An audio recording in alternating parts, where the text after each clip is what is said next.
두려움이 변하여 내 기도 되었고 전날의 한숨 변하여 내 노래 되었네. 주님을 찬송하면서 할렐루야 할렐루야 내 앞길 멀고 험해도 나 주님만 따라가리.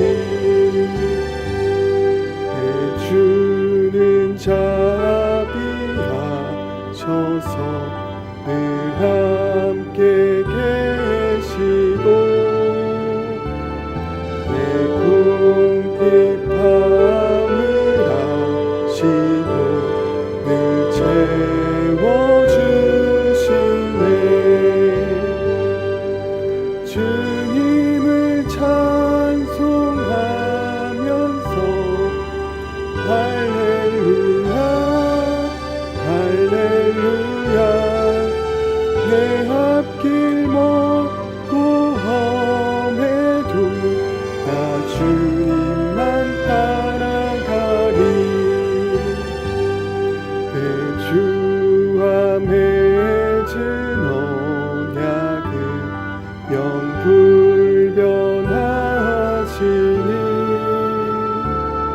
그 나라 가기까지는 늘 보호하시네. 주님을 찬송하면서 할렐루야 할렐루야 내 앞길 멀고 험해도 나 주님만 따라가리.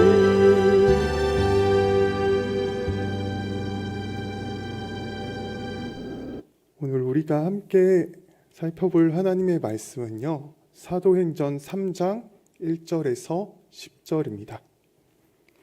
사도행전 3장 1절에서 10절입니다. 신약성경 190쪽입니다.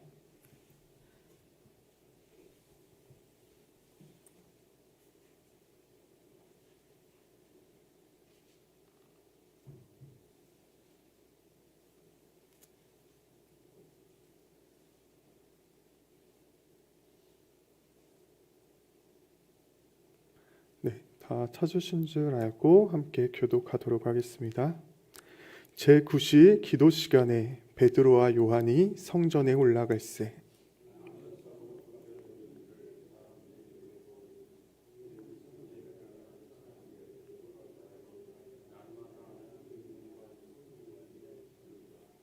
그가 베드로와 요한이 성전에 들어가려 함을 보고 구걸하거늘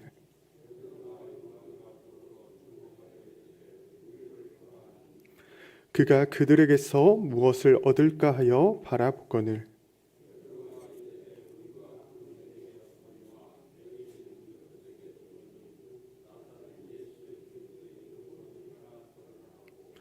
오른손을 잡아 일으키니 발과 발목이 곧 힘을 얻고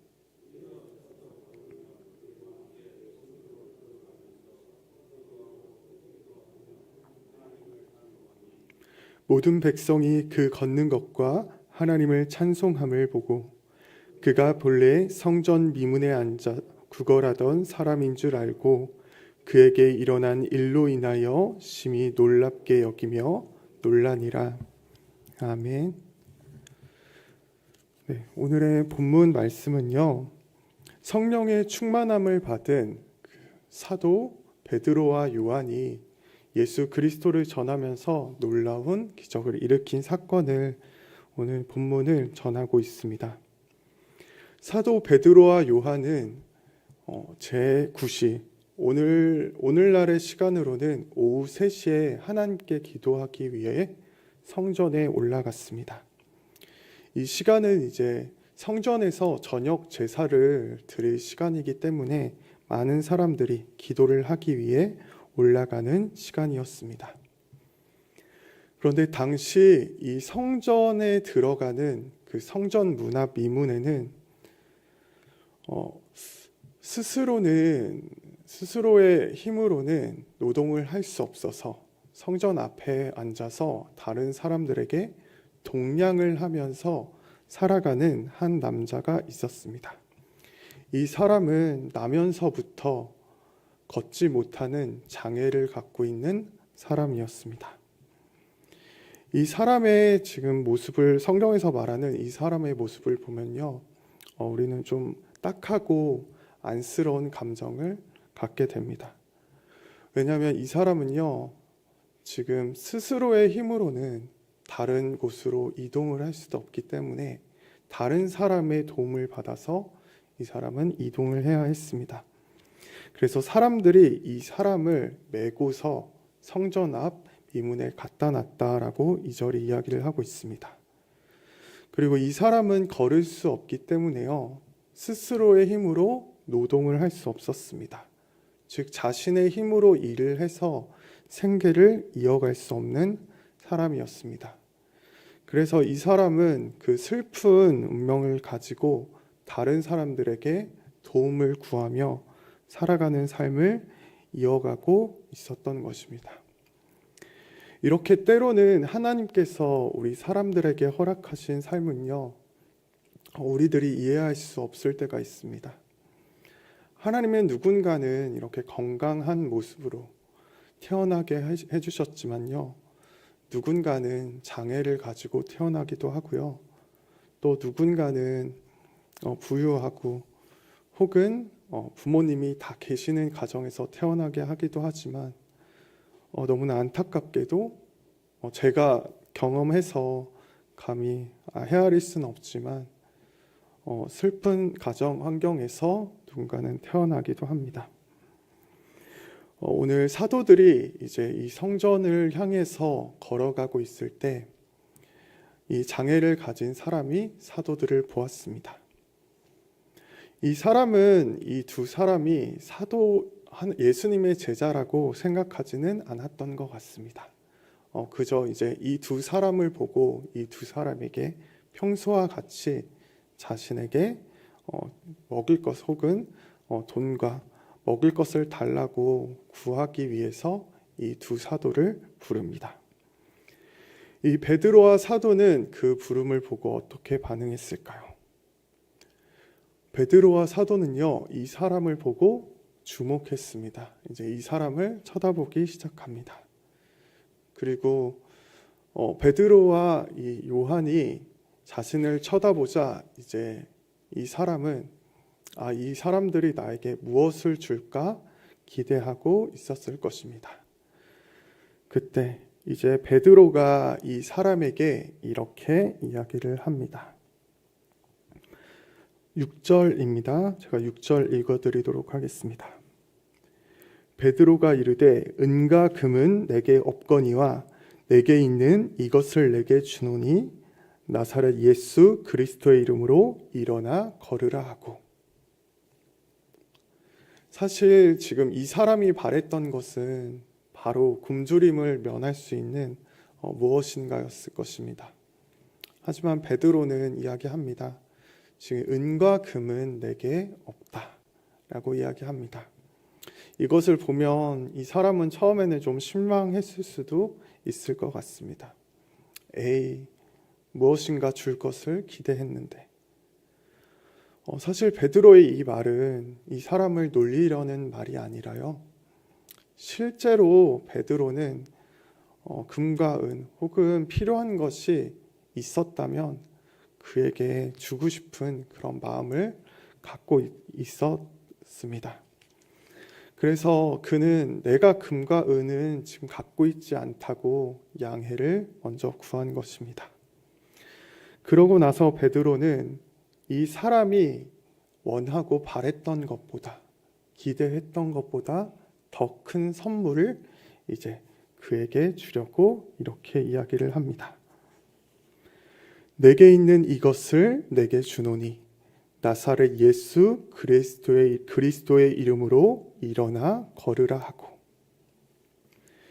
여기서 베드로가 그냥 그 사람에게 내가 너를 치료해 줄 거니까 일어나서 걸으라 라고 이야기하지 않고 나사렛 예수 그리스도의 이름으로 걸으라 라고 말하는 것을 통해서 우리는 이제 베드로가 앞으로 일어날 놀라운 일이 자기 자신의 능력이 아니라 예수님의 능력이다라는 것을 자신도 고백하고 다른 사람들도 깨닫기를 원했다는 것을 우리는 알 수 있습니다. 이 놀라운 말을 들은 이 장애를 가진 지체 장애인은 어떻게 반응했을까요? 이 사람은 베드로의 말을 듣고 그 말을 믿었습니다. 그리고 이제 베드로가 내민 손을 잡아서 일어났습니다. 그러자 아주 놀라운 일이 일어났습니다. 그가 베드로의 손을 잡고 일어나자 그의 발과 발목이 힘을 얻어서 태어나서부터 걸을 수 없었던 그가 이제 걸을 수 있게 된 것입니다. 이것은 아주 놀라운 일입니다. 그는 한 번도 걸은 적이 없기에 근육도 붙어 있지 않았을 것이고요. 그는 분명히 어떤 장애가 갖고 있는 것이었지만 아무것도 없는 곳에서 이 세상을 만드신 전능하신 하나님은 즉시 그 다리를 고치실 수 있었고 그 지체 장애인의 다리를 고쳐주셨습니다. 그리하여 이제 이는 너무나 감사한 마음을 가지고 걷기도 하고 뛰기도 하며 이제 성전 안에 들어가 하나님을 찬양했습니다. 사실 이 장애를 가졌던 이 사람이 하나님께 얻은 은혜는 그 은혜의 선물은요, 단순히 육체의 질병이 장애가 고침을 받은 것만이 아니었습니다. 이 사람이 받은 놀라운 진짜 선물은요, 바로 예수님으로 인해 구원받음이었습니다. 사실 사람이 노화가 되고 또한 질병을 갖게 되는 것은 하나님이 그렇게 만드셨기 때문이 아닙니다. 하나님은 사람을 완전하게 창조했지만요, 우리 안에 있는 원죄로 인해서 우리는 육체의 죽음으로 나아가게 되고 그 결과 우리는 질병과 노화들을 겪게 되는 것입니다. 예수님이 사역을 하면서 병든 자를 고쳐주시고 죽은 자를 살리시고 귀신을 쫓아내신 것은 바로 예수님이 놀라운 그런 기적을 행하는 사람이라기보다는 그 근원인 죄의 문제를 해결해 주시는, 죄를 사해 주시는 분이시라는 것을 보여주기 위함이었습니다. 동일하게 이 사람이 나음을 받게 된 것은 바로 그가 구원받았다는 것을 보여주는 것이었습니다. 사도 베드로는요, 이 사람이 고침을 받게 된 것이 바로 예수님의 이름을 믿음을 통해 된 것이라고 이야기합니다. 사도행전 3장 16절에서 베드로는 다음과 같이 말합니다. 제가 읽어드리겠습니다. 그 이름을 믿음으로 그 이름이 너희가 보고 아는 이 사람을 성하게 하였나니 예수로 말미암아 난 믿음이 너희 모든 사람 앞에서 이같이 완전히 낫게 하였느니라. 아멘. 그렇습니다. 지금 이 장애를 갖고 태어난 사람은 하나님께 구원을 받고 육체가 치료받는 선물을 받은 것입니다. 그런데 사실 사람인 우리가 이해할 수 없는, 왜 태어나면서부터 이런 장애를 갖게 하나님이 태어나게 하셨을까? 혹은 왜 하나님은 우리를 이런 힘든 상황으로 허락하실까? 라고 생각하게 되는 이러한 상황은요, 바로 하나님이 이 장애를 가진 사람을 통해서 더욱더 많은 사람들이 생명을 얻고 구원받게 사용하기 위한 하나의 계획이었습니다. 이어지는 11절 이하의 성경의 내용은요, 바로 이 사실을 우리에게 알려줍니다. 이 사람은 이미 이스라엘에서 그리고 성전에 출입하는 많은 사람들에게 유명한 사람이었습니다. 그래서 이제 많은 이스라엘 백성들이 이 사람이 성전 안에서 걷고 뛰며 찬양하는 것을 보고 이렇게 이야기를 합니다. 아니, 이 사람이 그동안 미문에 앉아가지고 그 동냥을 하던 사람이 아니냐라고 놀라고, 이 놀람으로 인해서 이제 그런 놀라운 일을 행하게 한 베드로와 요한을 붙잡고 그들을 놀라운 일을 겪게 한 사도들에게 많은 사람이 찾아오게 됩니다. 이어서 베드로는 이제 이야기를 합니다. 많은 사람들이 자신들을 찾아오자 베드로는 이렇게 말합니다. 12절입니다. 이스라엘 사람들이여, 여러분들이 보고 있는 큰 능력들, 이 큰 일은 우리 개인의 권능과 경건으로 된 것이 아닙니다. 우리를 주목하지 마십시오라고 이야기를 하면서 이 일을 일어나게 한 것은 자신이 아니라 바로 예수님이다라고 예수님을 전하게 됩니다. 이렇게 베드로는 그리하여 이제 그 이스라엘 백성들에게 예수님의 복음을 전합니다. 사도행전 3장 19절 말씀 읽어드리겠습니다. 그러므로 너희가 회개하고 돌이켜 너희 죄 없이 함을 받으라. 이같이 하면 새롭게 되는 날이 주 앞으로부터 이를 것이요. 그렇습니다. 이 나면서부터 장애를 가졌던 이 사람의 삶을 통해서, 그리고 이 사람이 고침받음을 통해서 이스라엘 백성들은 사도들을 주목하게 됐고, 그 사도들은 바로 이 사람들에게 예수님을 전했던 것입니다. 그리고 사도행전 4장 4절은요, 이 베드로의 전도를 통해서 남자만 5,000명 이상이 되는 사람들이 그날 예수님을 믿게 됐다고 전하고 있습니다. 이제 말씀을 맺도록 하겠습니다. 우리가 살아가는 이 세상에서 하나님이 허락하신 각자의 삶은요, 너무나도 다양합니다. 우리 사람들은 다양한 조건, 그리고 다양한 건강을 가지고 이 세상을 살아갑니다. 세상적인 눈으로 보면요, 부유한 사람들은 더 유리하게 하나님이 더 사랑하시는 것 같고, 그 힘든 상대적으로 가난한 환경에 있는 사람들은 하나님께서 덜 사랑하는 것 같이 우리들은 느끼기도 합니다. 하지만 본문은 그가 태어나면서 겪었던 그 장애의 그 어려움을 다른 사람들이 목격하고 있었고, 그리고 결과적으로 그 삶을 통해서 많은 사람들이 그 복음을 듣는 자리로 나오게 했고, 그리고 예수님을 믿게 되었다고 이야기를 하고 있습니다.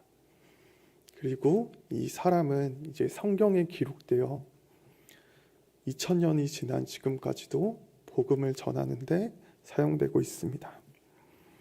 우리 이제 하나님의 인도하심을 우리는 지금은 이해할 수 없지만 우리의 모든 삶을 사용하시어 주님의 영광을 나타낼 주님을 기대하며 살아가는 오늘 하루가 되기를 소망합니다.